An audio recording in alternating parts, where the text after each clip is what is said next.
The Card Hunter here, aka Ziggy now. It is December 11th. Decided to fade, not do, to watch, step aside on Bowman Draft. I'm going to talk to you about what I'm seeing, what's going on in Bowman Draft, and why I have ultimately decided not to do Bowman Draft. I'm also going to talk in this video about if I decided to do Bowman Draft, how I would do it. So first of all, first reason, in this video series, The Card Hunter, I want to focus on showing people how you can enjoy breaks and breaks can pay for themselves. That being the case, I'm very focused on the money that I'm spending in this.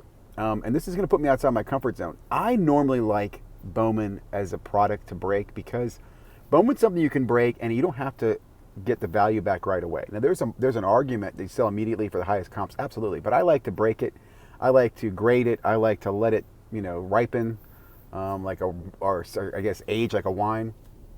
And right now, I don't feel like I have the time, money, resources to go after Bowman Draft and wait to see that fruition. And with Prism football only a week away on Wednesday, a week from Wednesday, I'm just going to focus more on Prism.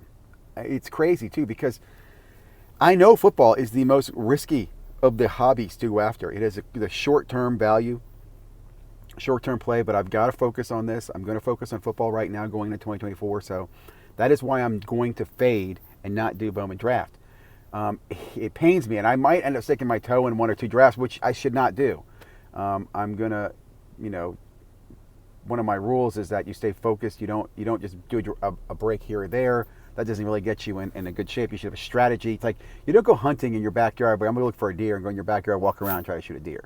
Right? I'm going hunting. You take the weekend, you go out, you have a strategy, you have a place you're going, you go hunting. Same with cards. You shouldn't just be, I'm going to get into break today and buy a random break. But that being said, I could see myself getting into a random draft break.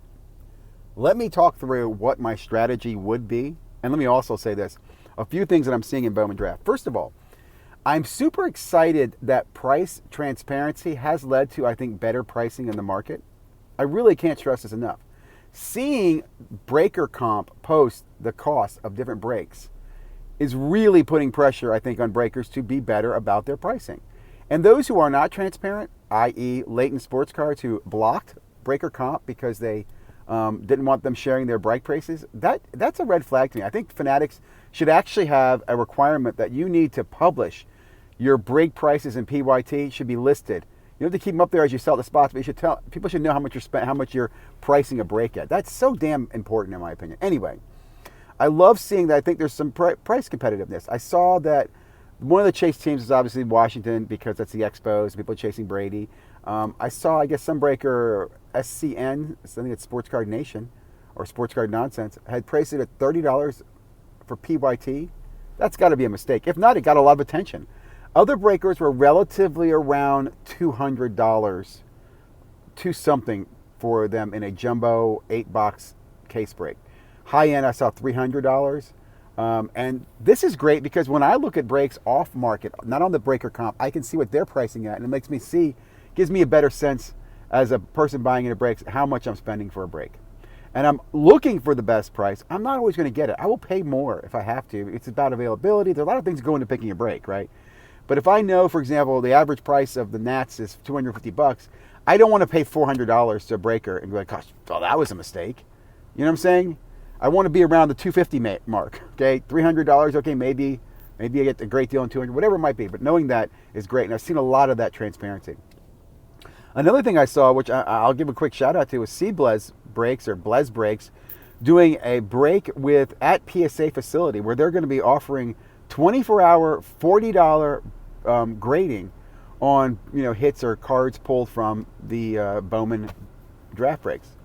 I think that's awesome. I think that's freaking awesome. I mean, that's freaking awesome. That blows the SGC latent break they did last year with Topps Chrome. That blows it away. I mean, Bowman Draft, $40, 24-hour grading. I bet you can get that shit on Golden too, right? If you're at PSA, I bet you there's a path to get that thing on the Golden auction. That's great. I mean, I think that's great. I will say I looked at Blez Breaks, and I want to say they were selling the Nats, I want to say $200. I think they were fairly priced. And they had some other good Philly prices. A lot of their teams are already sold out. And I'll say, too, if I was going into breaks, I would have definitely gotten into a couple of the Blez breaks. I won't lie to you. Whether I like their social media presence, agree with their betting and wearing no shirts, doesn't make a difference. I'm a consumer of a product. They got a product I want, I would get into that break. Okay, and I will put them on the list when Prism comes out. I'll be watching what Blez does. So if I was going into this, I was thinking about this the other day. If I was going into this, I would want to research a checklist. I'll give you an example of one strategy I might use for Bowman Draft. I don't know the Nats well enough, but I would probably go after 5 or 10 cases of that. So roughly $250 a case. You know what I'm saying? Like if I did 10 cases, $2,500, which I don't think is a bad deal at all. I think that's a really good deal. 10 cases to get a shot at a Brady autograph, Brady refractors, Brady cards, and other Nat prospects. $2,500. I think it's a good deal. That's me. Don't do that. I will say, I'm thinking to myself how I saw Filth Bomb was doing an HTA break, and they were doing it at player break, so you couldn't get the Nats. And I'll tell you this, that's 100. But I was trying to break down what's about a tenth of that. And I want to say they had Brady on there. God, I want to say for like 10,000. So that's roughly $1,000 if you got him in a 10-box break of HTA. That's only 10 cases, right? I'm trying to do the math here on camera. I don't know, but you can see how you can start doing some correlation about, well, how much were the PYT players in this break versus that break? Another breaker I watched is doing a PYT break. And again, I will say all this got me thinking again, I just don't know enough about Bowman. I don't know the draft class well enough. I'm not going to chase some of the prospect bull crap. I will say I listened to a channel, Let's Talk Wax, I believe it is. I'll confirm that later on. Really good breakdown on it. He has a Patreon channel. It actually made me think about, if I'm going to break Bowman in the future, I possibly would join his Patreon channel for the information he's giving, because he's giving some damn good shit. Some really good breakdown of players. There's really good content out there. I think there's a lot of good free content. So I don't know if I'd have to pay for it yet. But anyway, I truly respect that. I respect the hustle.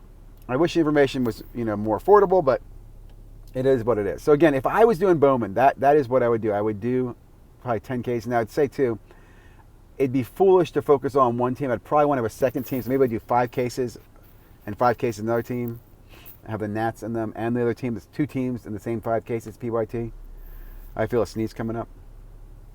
Maybe we'll keep that off camera. We'll see. So that's kind of where I am with Bowman Draft. Very excited. I'm going to watch. I think, like I said, Filth Bomb's doing the breaks. C-Blaz will do breaks. I'll be watching comps. I'm not even going to tell you I'm going to go after singles or anything. I'm not going to be chasing Bowman Sapphire, Draft Sapphire if it were dropped. I'm going to let that go. I'm going to fade Bowman Draft. I don't believe there's any retail. I do have a buyback credit. I might use that for a couple of packs at a store. So I'm not going to say I'm not going to have any Bowman Draft, but as of this videotaping on December 11th, I'm fading Bowman Draft. I'm going to enjoy it. I'm excited. Oh, the bounty. I love the bounty. Love it. I'm looking forward to Prism bounties, baby. I'm really getting excited for Prism. Prism's going to either propel me into the new year excited, or, buddy, it's going to make me just... Thanks again for watching. Like, comment, subscribe.